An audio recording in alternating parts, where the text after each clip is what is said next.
to another episode of Tween Book Bites here at the Scott County Public Library in Georgetown, Kentucky. As always, I'm Miss Kelly. This is Miss Mary Lou. Today, we are bringing to you some very exciting books. Some books that have some shiny metal stickers on them. Lots of metal stickers. Yes. So these are all books that won at the Youth Media Awards this year. Those are the big awards that the American Library Association gives out every year. The big ones you probably know of are the Newbery and the Caldecott. But there's a lot But there's more. So many more. This is sort of like the Academy Awards of books. Yeah, for children. Yeah. And teens. And children and teenagers. So it's all kinds of awards. Yes. Yes. Where should we even start? I don't know. I'll start with this one because this is a silver medal book. We're gonna have to talk real fast about these. This is gonna be for my younger tweens. This is. What did it win? It is the American Indian Youth Library Association Youth Literature Award. It was an honor book, so it didn't get the gold medal, but it got the silver medal. So it is JoJo McCoon's book one, The Used to Be Best Friend. It is by Don Quigley and illustrated by Tara Audebert. Couldn't read that upside down. And it's delightful. Again, for my younger ones, it's a pretty easy read, but it was very silly. JoJo makes some very goofy mistakes that just make fun.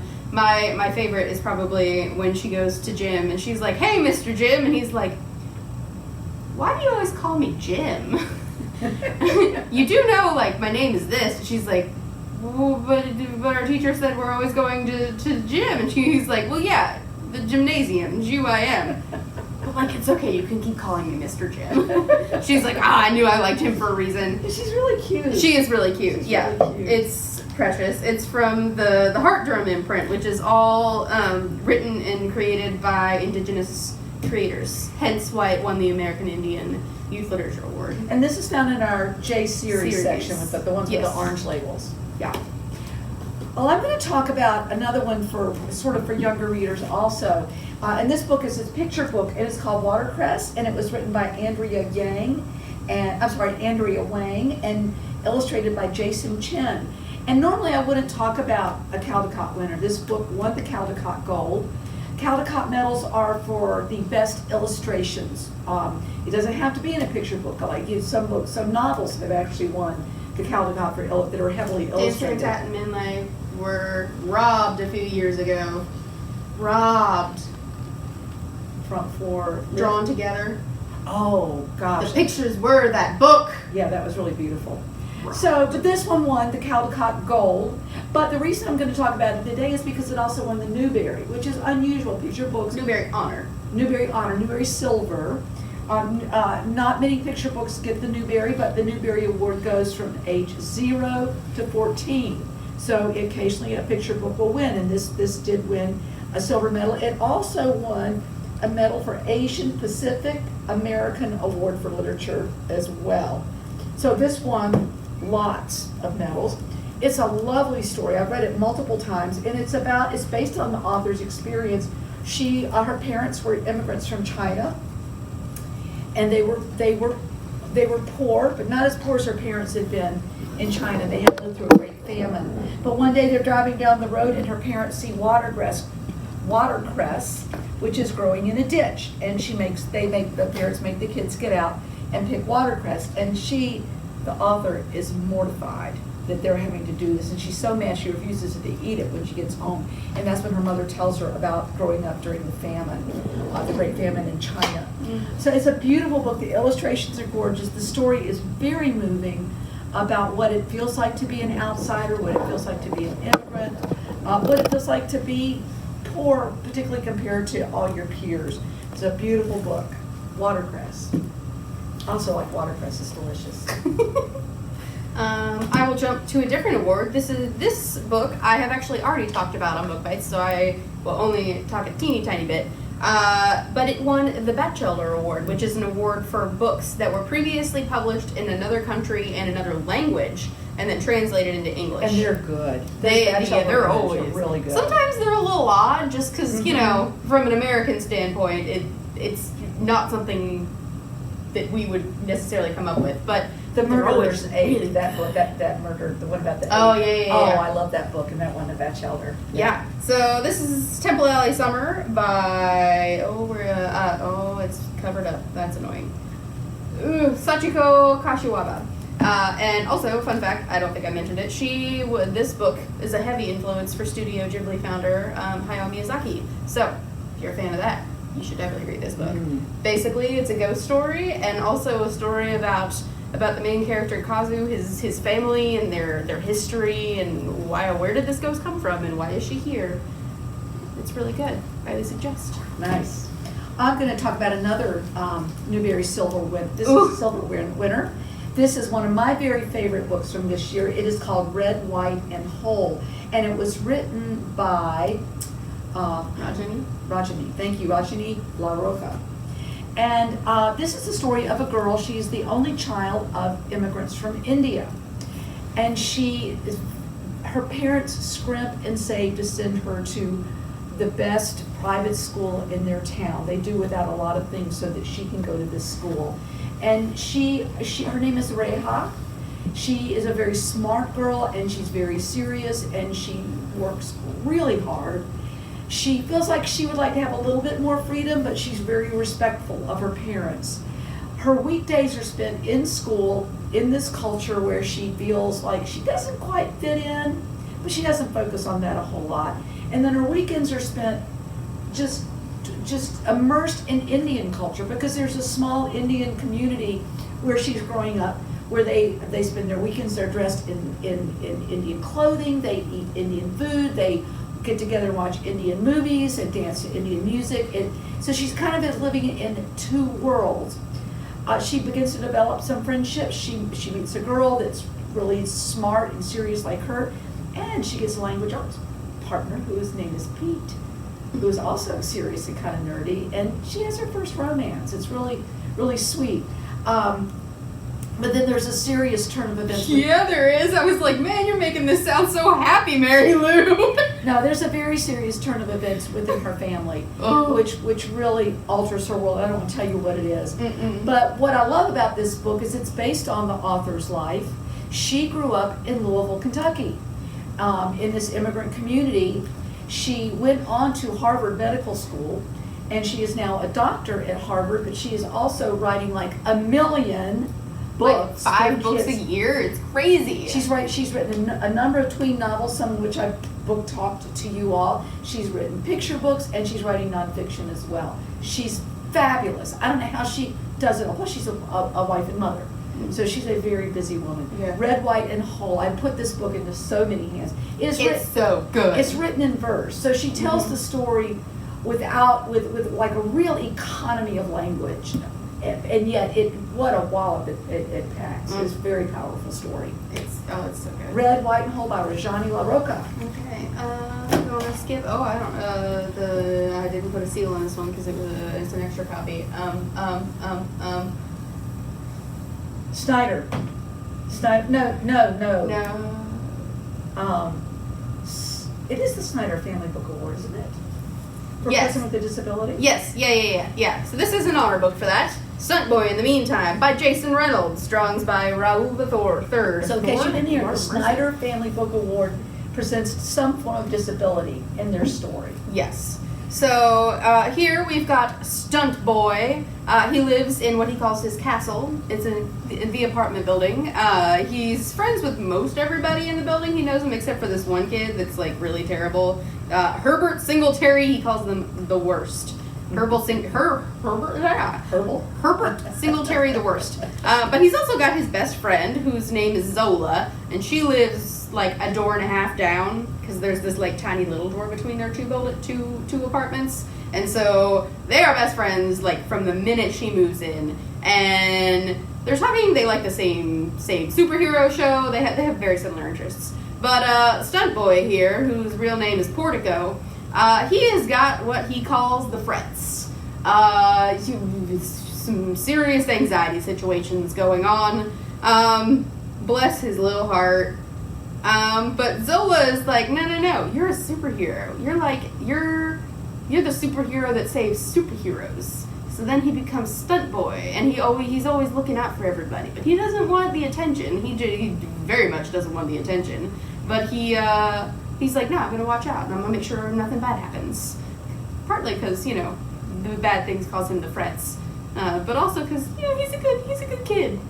Yeah, but also he's dealing with his parents they are not having a good time, and so in the meantime, every time his parents are arguing, they're like, Portico, why don't you go do this in the meantime? And he interprets it as the mean time, because they're not having a great time. They're having a very mean time. So... And it's by the great Jason Reynolds. Yeah, Mm-hmm. our national ambassador for children's literature. Oh, yeah. Creator of the teen version of Stamped. Yes. Remix. Yes. Mm. Very good. Another Newbery winner, Newbery Honor book. This is called A Snake Falls to Earth, and the author is Darcy Little Badger. And this is actually in our teen area, and occasionally a teen book will win the Newbery because this is 14. Yeah, up to age 14. So this is a good book if you are an older tween, and I would say 10 and up. I'd say there's nothing off color in this book. There's an occasional swear word. There's none of the other things that sometimes will bump a book up to the teen level. It's just a really complicated plot. And I've kind of had to go back and make a lot of notes about the plot because I got confused. It's a beautiful story. It's just beautiful about two worlds. It's about the human world on Earth, and it's about the reflecting world, which is to find a portal between the two. And in the reflecting world, you have spirit animals. And these are creatures that are animals in their true form, but they can transform into something almost completely human, but you can always see animal elements, like these twins, these coyote twin sisters, that they have little patches of fur and pointy ears and pointy teeth, and our main a spirit animal character is named Ollie, and Ollie is a small cottonmouth water moccasin snake, and Ollie, whenever he transforms into a human, you can see scales on his eyes and patches on his arms. Anyway, and it's also about a girl, Nina, who lives, she's an indigenous girl, she's Native American, and she lives in Texas with her family. The book begins with she's sitting at the bedside of her great-great-grandmother, who's speaking to her in a combination of Spanish and indigenous languages. As I recall, I think there was some Spanish in there, and certainly indigenous languages, which Nina doesn't understand, but she's trying to record this story that her grandmother's telling her, because she thinks her great-great-grandmother is going to die. But she sees a picture of her great-great-grandmother in the house, and opens it up, and it's a picture of her great-great-grandmother when she was a girl, only that picture was taken like over 100 years ago, like 150 years ago. So anyway, her grandmother's trying to tell her about this family story, and Nina spends literally years getting that story translated. Her grandmother does die soon after that. Great-great-grandmother dies soon after that, and she spends years getting the story translated. And she figures out that there is an animal spirit world called the reflecting world that is connected to ours, and there's some kind of family connection there. This is a book that really pulls in a lot of indigenous, particularly to this particular area of indigenous people, their stories, their understanding of the world. Some of the stuff that's probably harder for me to understand is probably because I don't come from that culture or world. And I think that Darcy Little Badger probably is going to assume that either you have some knowledge or you're going to do a little bit of work to find out some of that knowledge. The writing is beautiful, the story is funny, it's exciting, it moves, but I've never read anything quite like it. So this was our Newbery Silver, A Snake Falls to Earth. I have one more Newbery Honor book, the Silver, which also is a Stonewall, which is for the LGBTQIA+. books, and also a National Book Award finalist. And I have also talked about this one before on Book Bites. So this is Too Bright to See by Kyle Lukoff. I'm also really excited because Kyle Lukoff has a new tween book coming, and also has a new series of juvenile, like early reader graphic novels about mermaids coming later this year, and I'm so excited. So Too Bright to See is about Bug, our main character, and Bug is struggling because they were assigned female at birth, but they're just not sure. Bug isn't really sure who Bug is, without using too many pronouns there. And Bug's favorite uncle, the only uncle, has passed away, and Bug is learning all sorts of things about said uncle. And so and also their best friend is kind of like pulling away, and they just are Bug is just very adrift and trying to figure out who is Bug and where do they fit in the world. Isn't there a little ghost story in there? Yeah. Well, I said Bug's uncle died. I haven't read it yet. It's on my book list to read. It's instead of she's got a picture because I got the book at my house. Yes. So it was really good. I'm very happy that it got a Newbery honor. Yes. Well, I've got another picture book, informational picture book I want to talk to you about. This one also, you'll see, has many medals, and the book is checked out, so I've got a picture of it. It got a Caldecott honor. It got a Robert Seibert honor book, and it's informational books, and it got a Coretta Scott King Award. And this book was written by Carol Boston Weatherford and illustrated by Floyd Cooper. And unfortunately, Floyd Cooper died this past summer. Mm-hmm. He's a fabulous artist. It's called Unspeakable, the Tulsa Race Massacre. And this is an example of an excellent book for young people learning about very, very troubling, to put it mildly, very troubling incidents in our past, part of our history regarding race in America. There was a very prosperous community, African-American community, in the, I think it was the 1920s. Yes, because it's about the 100th anniversary. I think was last year, maybe. Yeah, and they had very prosperous businesses, banks. It was a very flourishing community, and we called it Black Wall Street. Black Wall Street, it was called. And one day, the surrounding white community, things were very segregated then. The surrounding white community went in and just burned the town, burned the community down, killed many, many people in the community. It was a massacre. Mm-hmm. This book tells it with a great deal of art. Carol Weatherford Boston often writes using verse, and the illustrations are so powerful, but it is a beautiful book to teach you about this piece of our history. I think if you are a person of color, this book is going to show you the dignity and beauty of those people and what they accomplished and then what they suffered. And if you are not a person of color, if you're white like me, it's going to tell you a story you haven't heard before. This was news to me. So it's getting a lot more attention now, probably because of the anniversary. But it's a beautiful book. It's just like I said, about the length of a normal picture book, 32 pages, yeah. with just gorgeous illustrations. And as you can say, it won many awards. And deservedly so. Absolutely. Yes. All right. Well, I have one more. How many? I've got 2 plus the ones that should have won.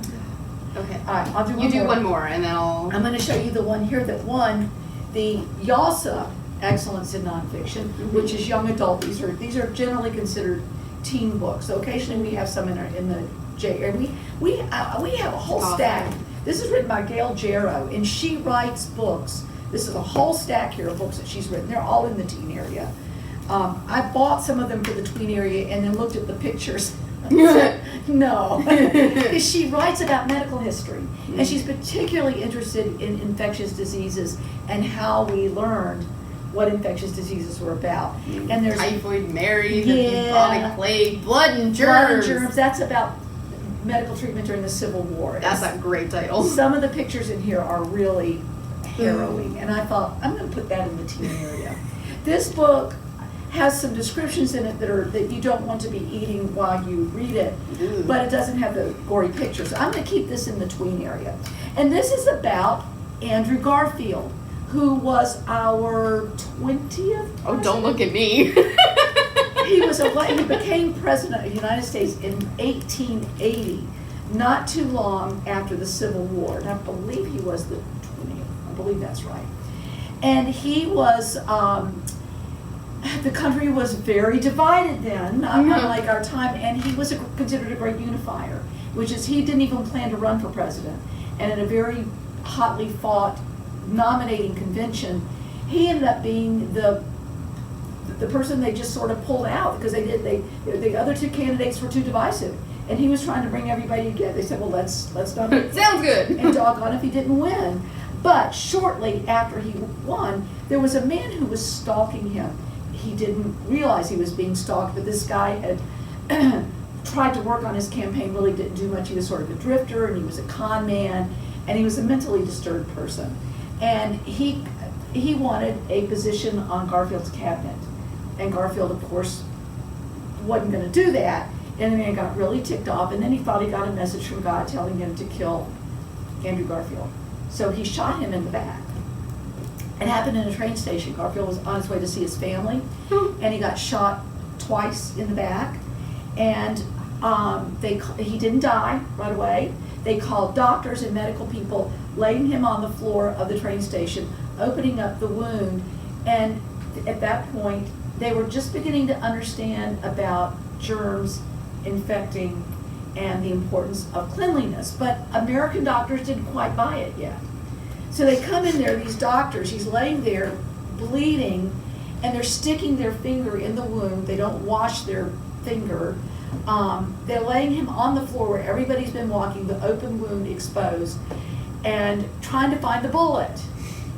And they continue, they get him, they don't want to put him in the hospital because hospitals at that point are just for people who don't have anybody at home to take care of them. They send him home. He has multiple procedures of trying to get infection out. They never could find the bullet. They didn't really do surgery much then because they didn't have anesthesia, and these wounds would just get infected and people would die. And unfortunately, in Europe with Louis Pasteur, they had kind of discovered about sanitary technique and germs, but the American doctors just didn't buy it. And he basically died from the infections that he got from this gunshot wound and all the unsanitary treatment he got. But this book the first part is really about Andrew Jackson and his election, and the second half is about all the medical work. Garfield?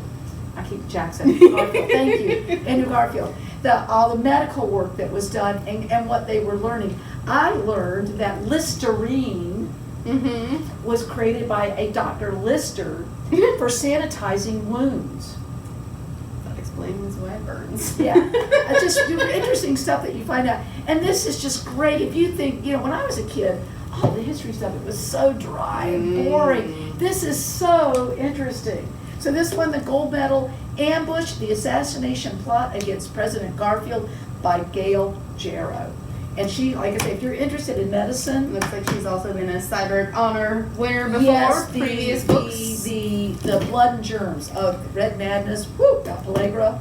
This one won, I believe, the Cyber Silver Honor. So we needed to put a medal on it. We did. So anyway, I really enjoy looking at myself, the nonfiction winners. They're just always so good.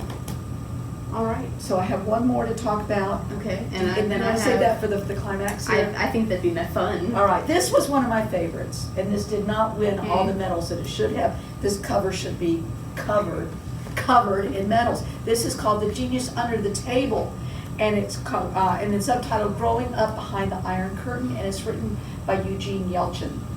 Now, as we're recording this, yesterday, Russia invaded Ukraine.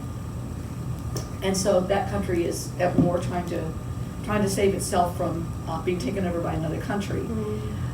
Eugene Yelchin grew up in Russia, immigrated to the United States. This is what life was like for him in the 1970s as a boy in the Soviet Union. He was Jewish, and Jewish people I believe it still goes on, were horribly persecuted in Russia.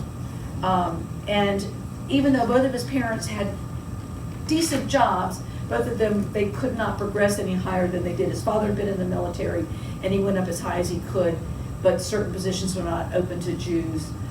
His mother was a ballet dancer.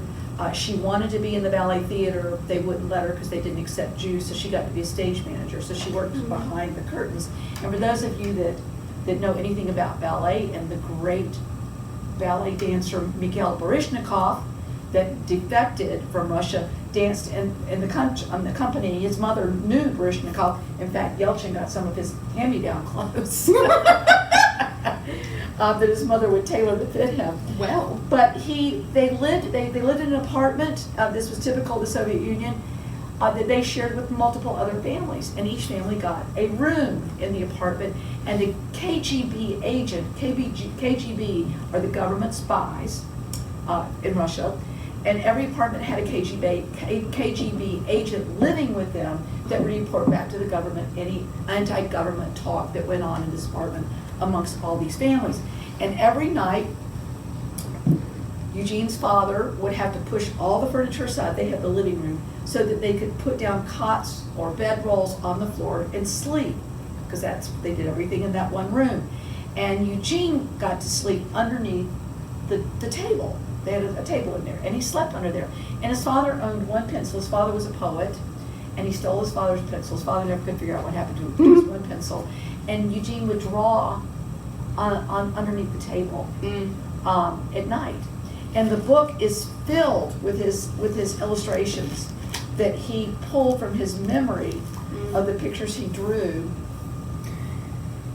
underneath the table when he was a boy. And this book is very funny. He is a hilarious writer, and he does this perfect thing. It's so hard to do. He tells a very dark story because of their poverty, the persecution, how hard it was to have any hope living like that.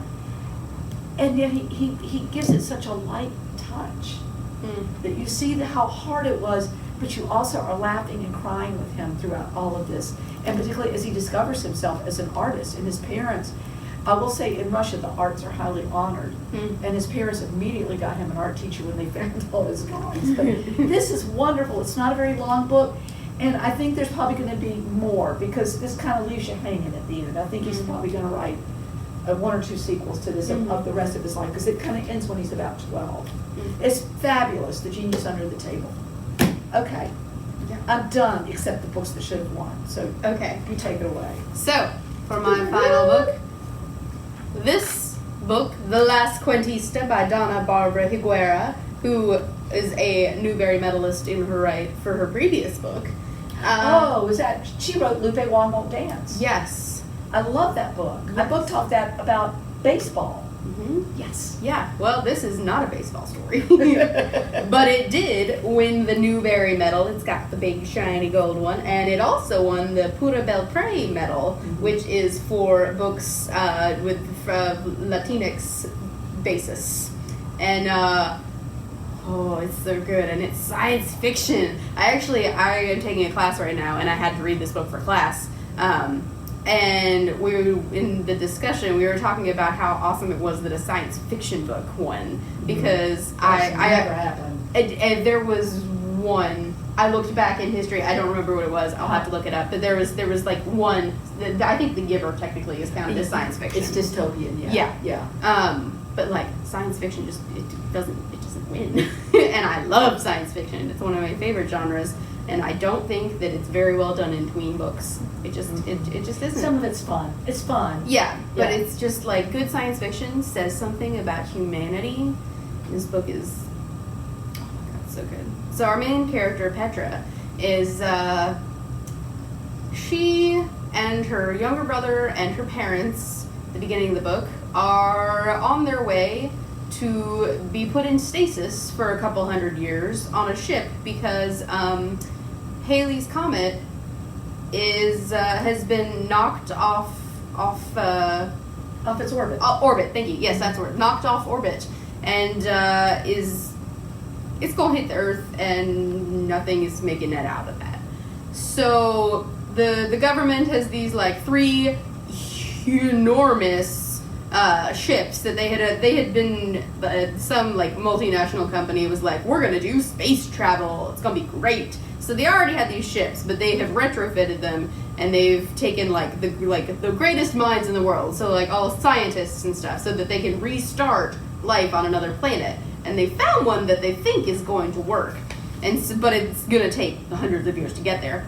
So they put almost the entire ship into stasis, except for what they call, I believe it's the Watchers. I didn't write it down, I should have. I'm pretty sure it's Watchers. And they are going to live and die on the ship, like making sure that everything keeps running smoothly, that everybody's safe. Now, there have also been rumblings of a collective on Earth, and they want to get rid of war and, you know, genocide and all these bad things, except, like, they want to do it by making everybody the same, which is, no, it's not great. So, as Petra is being put in this stasis pod, the little connection thing that is supposed to, like, put her to sleep, and it also is supposed to, like, upload all these scientific facts and mythology things as her elective, it doesn't work quite right, and so she can still hear and see what is going on. And one of the people is like, oh man, you know, gotta, maybe, and she's like, oh no, they made it onto the ship. And she wakes up an unknown amount of time later, and the person that helped her go into stasis, the watcher of the room of children, she sees him, well, like, off screen, basically, like, she knows he has been killed, and the collective has taken over. She goes back to sleep after that, because he is coming and is, like, trying to save all these books he can in her, like, memory pod thing. I don't remember what they call it. COG, just short for, like, cognitive.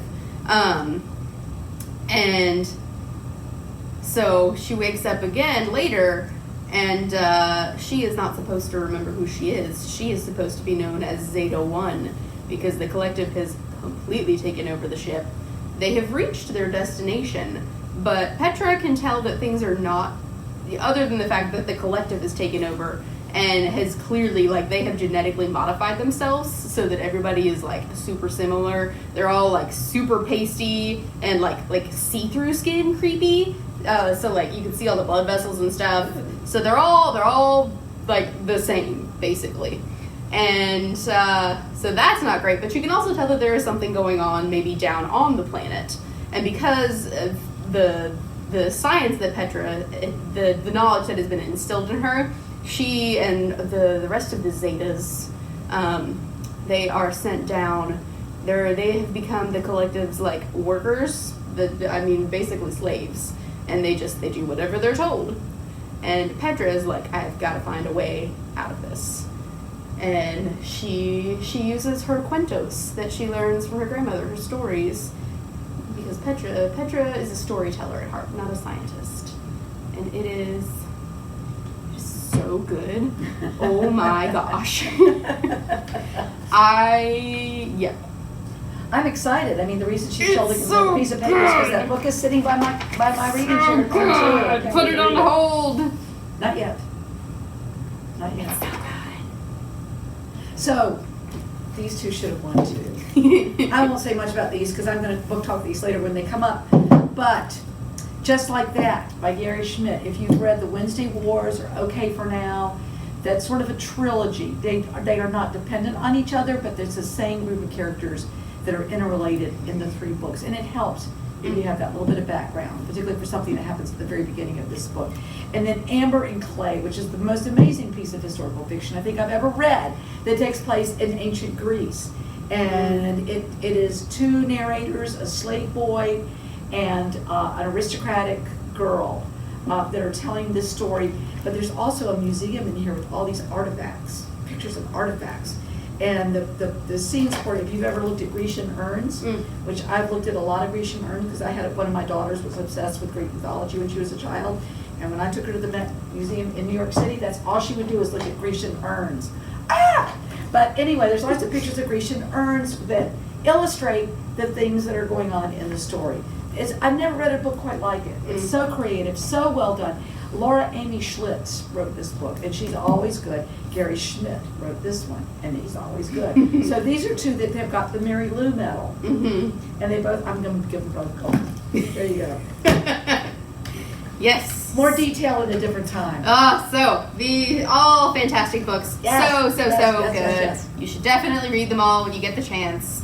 I will be back next week for, I think, a afternoon. I've already forgotten.